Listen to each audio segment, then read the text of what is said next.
Hi everyone! Good day! In this video, I'll be teaching you how to create private games in CS2 or make own server in CS2.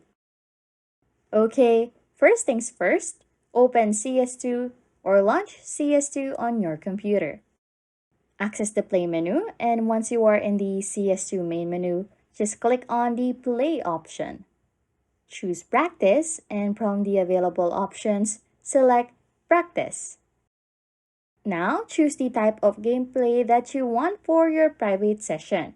You have various options to choose from, like if you want to set up a private competitive game, select this option.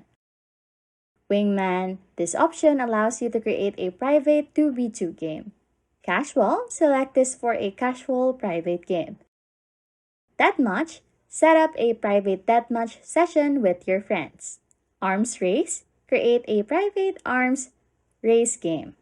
Demolition, set up a private demolition game. And open party, if you want to allow your friends to join your private server, just make sure to enable this option.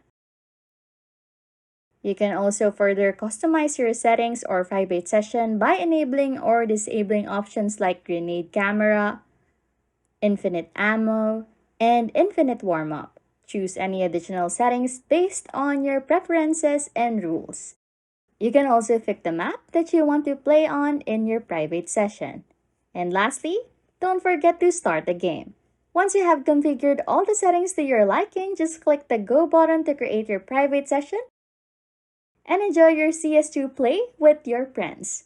Anyways, if you like content like this, don't forget to subscribe to this channel or comment down below any tutorials you want us to make, so we can help you. And that's it. You can now create private games in CS2 or make own server in CS2. Thanks for watching and happy scrolling!